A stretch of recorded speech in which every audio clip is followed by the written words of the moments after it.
Welcome back to English SpekNest, where English isn't just learned, it's felt. And in this episode, we're going somewhere most English lessons are afraid to go, straight into your emotions. Because the moment you can say what you feel in English, your entire life in this language changes. Okay, Ethan, that intro gave me chills. Are we okay? Should I be worried about you? I might have had one too many espressos before we started recording. 1? Try 4. I watched you. Okay, 4. But hey, caffeine and emotions? That's basically a podcast. Hey, everyone. Welcome in. If you're new here, I'm Olivia. And I'm Ethan. And if you're tuning in for the first time, grab some coffee, get comfy, because this one's gonna get personal. It really is. You know, when we were planning this episode, Ethan said something that stuck with me. He said most English learners can describe a city in 3 paragraphs, but can't describe their own sadness in 3 sentences. Yeah, and that's not their fault. Textbooks teach you how to order coffee. They don't teach you how to say, I feel kind of off today and I don't know why. Which is honestly what most of us feel like 90% of the time. Pretty much. So today, we're cracking this wide open. Sadness, happiness, frustration, excitement. The 4 big ones and all the tiny shades in between. Buckle up. By the end of this episode, you're going to have words for feelings you didn't even know had names. So, Ethan, let me start with this. Why do you think people, even fluent speakers, struggle so much to talk about feelings? Honestly, because feelings are messy. They don't fit into neat little vocabulary boxes. You can memorize 100 grammar rules, but when your heart's racing and your throat feels tight, I am sad doesn't even come close. Right. I am sad is like painting a sunset with 1 crayon. That's a great way to put it. Exactly. English actually gives you a whole box of crayons. Most people just don't know what's there. Okay, then let's open the box. Where do we start? Let's start with the one nobody wants to talk about first, but probably should. Sadness. Sadness. The feeling everyone has and nobody knows how to say out loud. Yeah. And the funny thing is, in English, we have so many ways to talk about it. But most of them are quiet words. Almost shy. Give me some. Okay. Instead of just sad, you can say down. Like, I've been feeling a little down lately. That's softer. More natural. I love down. It's casual, but real. There's also blue. I'm feeling kind of blue today. That one's a little poetic. Almost like something out of a song. Or low. I've been pretty low this week. That hits different. And then there's heavier ones. Heartbroken. Devastated. Crushed. Those are for when something really hits you. And then there's that weird in-between feeling when you're not really sad, but you're not okay either. Yes, and English has a word for that too. Off. I just feel off today. Or out of it. I've been kind of out of it lately. That's me on Mondays. Same. Can I share something kind of personal? Please. A few years ago, I went through this really weird stretch where I wasn't sad, but I wasn't happy either. I just felt flat, like life was on mute. And I remember calling my best friend and trying to explain it. And the only thing I could say was, I'm fine. 3 times. I'm fine. I'm fine. I'm fine. And she finally said, Liv, fine isn't a feeling. Tell me the real word. Wow. And I sat there for a full minute. And the word that finally came out was numb. I feel numb. And the second I said it, I started crying. Because numb was the truth. That's powerful, Luv. It taught me that finding the right word is sometimes the first step to healing. That's exactly why this episode matters. Words don't just describe feelings, they unlock them. Okay, but let's not stay in the heavy stuff too long. Let's flip the script. Happiness. Yes, my favorite category. Of course it is. You're a morning person. You're disqualified. Hey, morning people deserve love too. Debatable. Okay, give me some happy words. Beyond happy. All right, here we go. Thrilled. I'm thrilled about the news. Stoked. Very American, very casual. Dude, I'm stoked for the weekend. Perfect. Pumped. I'm so pumped for this trip. Over the moon. She was over the moon when she got the job. On cloud 9. Same vibe. Floating. And one of my favorites, grateful. Not the loud happy, the quiet, deep happy. Yeah. Grateful is the kind of happy that doesn't need to jump up and down. It just sits in your chest and glows. Beautiful. Can I ask you something? What's the happiest you've ever felt? And what word would you use for it now? Ooh, okay. Honestly, the day my little nephew was born. I held him for the first time, and I wasn't thrilled. I wasn't excited. I wasn't even stoked. I was, and this is going to sound weird, full. I felt completely full, like there was no room left for anything bad. That's a perfect word. Full. What about you? Honestly, the day I quit a job I hated. I walked outside, the sun was hitting my face, and I just felt free. Not happy, free. And those are different. See, this is what I mean. The English language has all these tiny doors.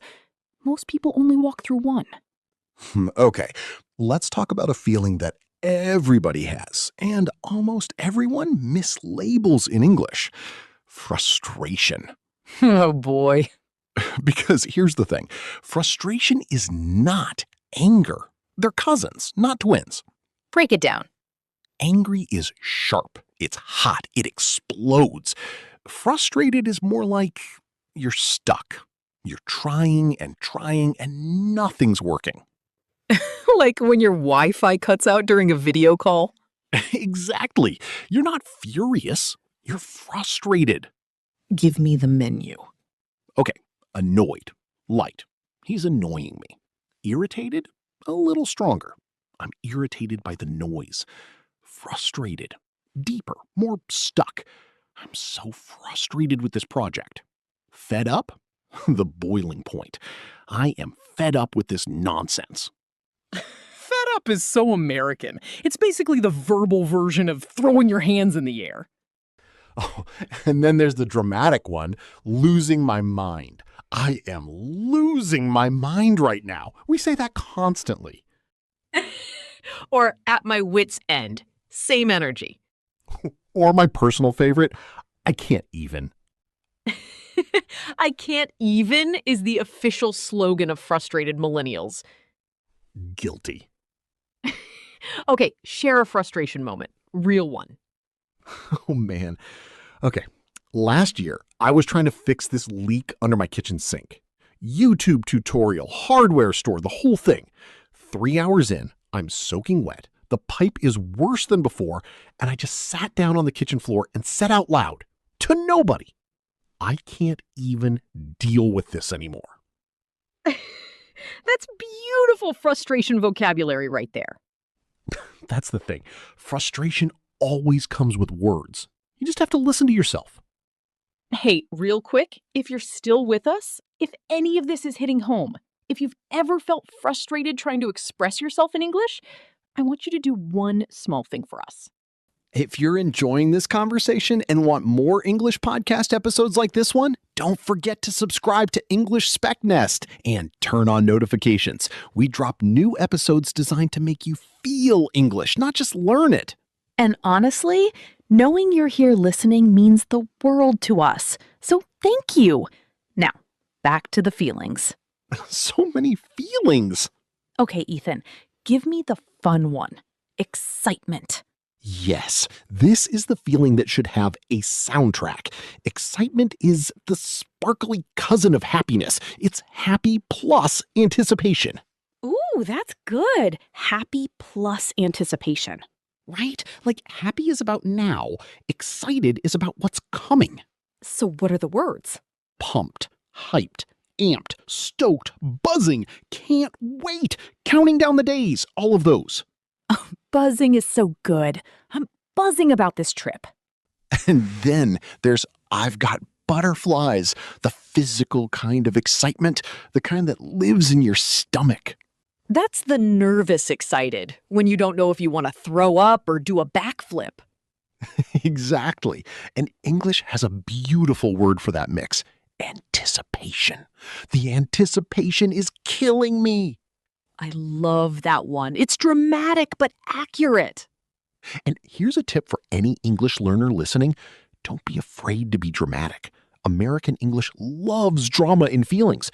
We don't just like food. We're obsessed with it. We don't just enjoy a movie. We're blown away. We don't just feel good. We feel amazing. It's true. We exaggerate everything.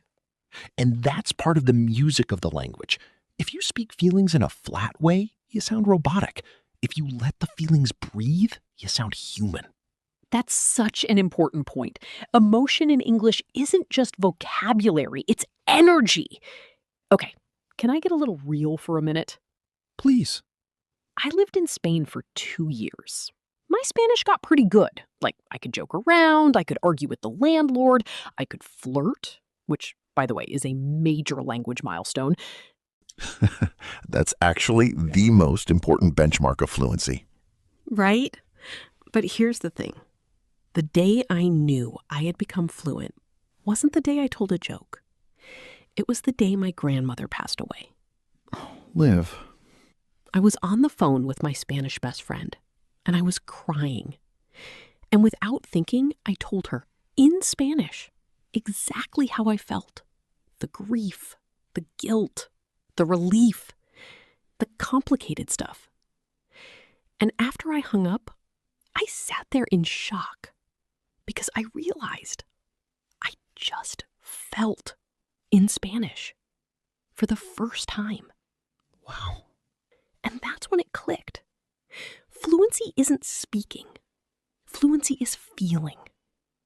And so many of our listeners, they know grammar, they know vocab, they know tenses, but they've never felt anything in English.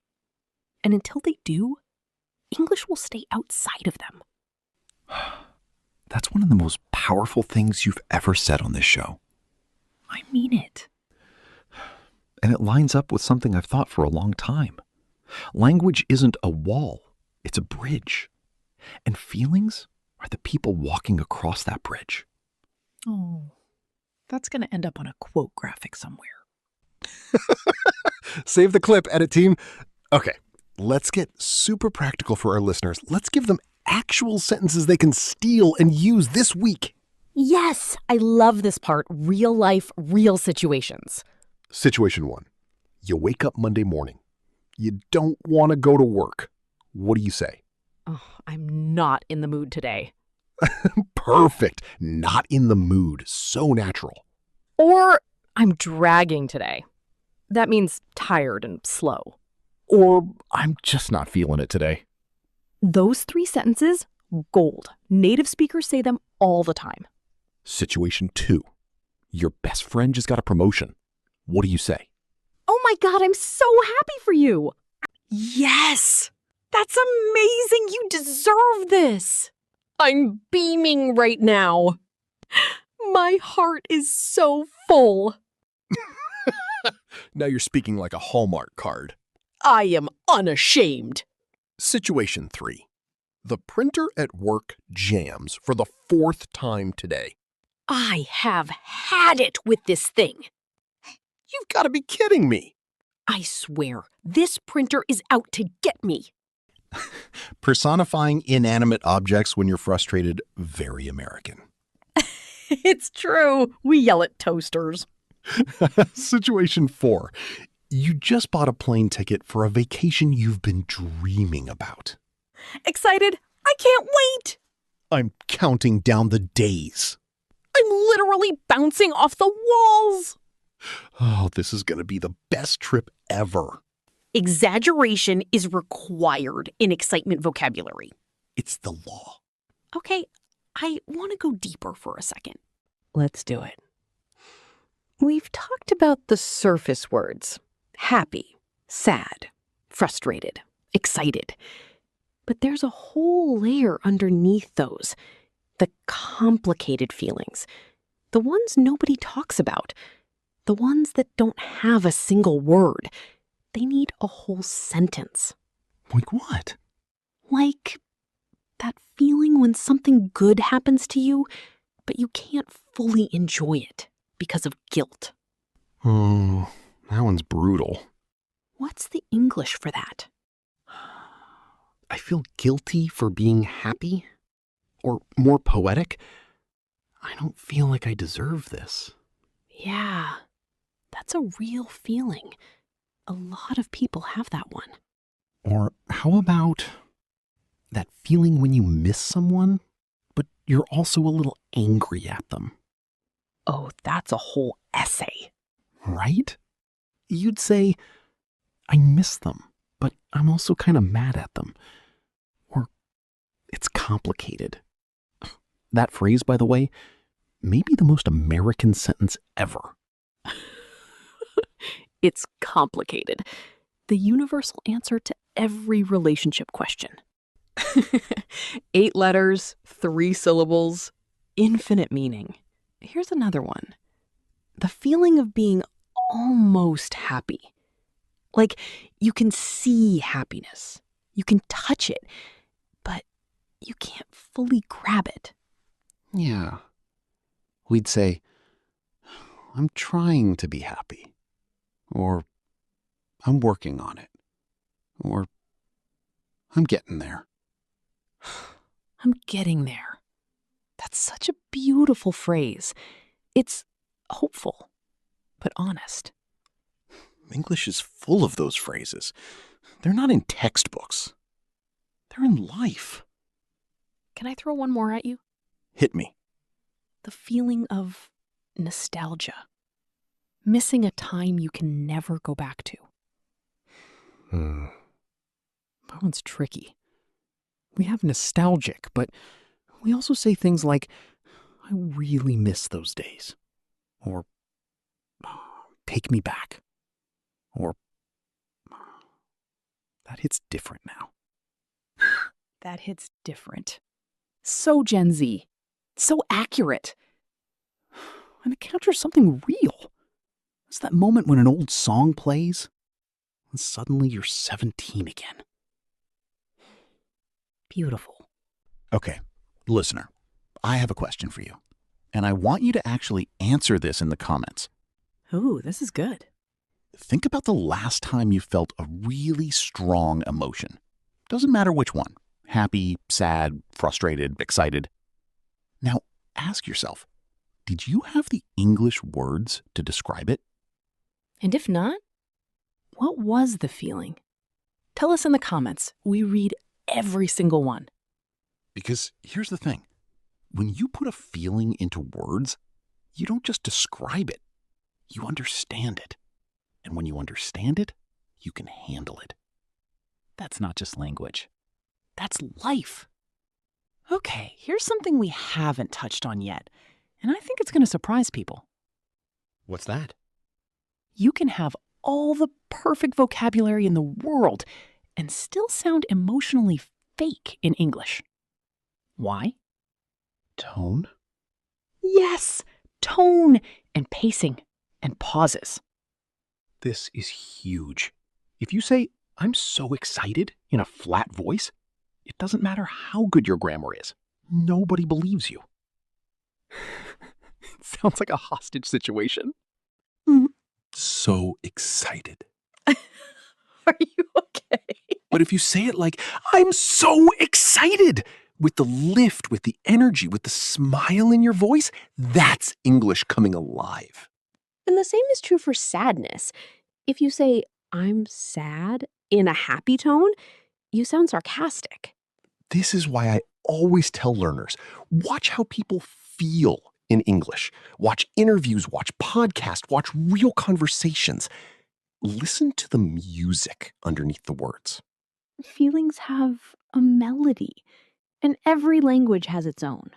So if you really want to master emotional English, don't just learn the words. Imitate the rhythm, the pauses, the breath, the little laughs, the trailing off sentences. That's where the humanness lives. Beautifully said. Okay, can I tell you the most embarrassing emotional English mistake I ever made? Please. So when I was first learning idioms, I learned the phrase, I'm dying. As in, I'm dying laughing, right? Means something is super funny. Yeah, super common. Well, I was in a meeting, important meeting, with my boss, and he made a joke that was honestly mildly funny, like a 3 out of 10. And I wanted to seem engaged, so I just said very loudly, oh my God, I'm dying! The whole room went silent. My boss stared at me, and one coworker very gently said, Olivia, are you okay? Oh my God. I've had to explain for 10 minutes that I was, in fact, not dying. That is gold. And that, my friends, is why context matters, tone matters, and reading the room matters. You don't say, I'm dying over a mediocre dad joke. Lesson learned the hard way. The hardest. You know, all of this is making me realize something. What's that? A lot of people study English to get a job, to pass a test, to travel. Those are great reasons. But the deepest reason, the reason that actually changes you, is to be able to express your true self in a new language. Yeah. A more whole person. Okay, before we wrap up, let's give our listeners a tool, something they can do today, tonight. Love it. Let's do an emotion journal. Tell me more. 3 sentences a night in English before bed. That's it. Sentence 1, today I felt. And don't use happy or sad. Pick something more specific. Drained, hopeful, restless, content. Sentence 2, I felt that way because. Sentence 3, tomorrow I want to feel. That's it? That's it? 3 sentences, 3 minutes. That's so simple and so powerful. Do that for 30 days, and I promise you, your emotional English will be unrecognizable from where it is right now. And here's the bonus. Your self-awareness will skyrocket too. You'll start noticing your own feelings in a way you never did before. Language as therapy. We just gave you free therapy in English. You're welcome, everybody. Okay, Ethan, before we close out, I want to ask you something. And I want you to answer honestly. Go for it. What's the one feeling you wish more people knew how to express in English? Take your time. Honestly, tender. Tender. Tell me why. Because tender is a word for the kind of love that doesn't need to be loud. The kind of care that's gentle. The kind of moment when you see someone you love sleeping and your whole chest just softens. That's tender. And most people never learn that word. They jump straight to I love you and skip the in-between. But the in-between is where life actually happens. That might be the most beautiful answer you've ever given on this show. Thanks, Liv. Tender. Everybody, write that one down. All right.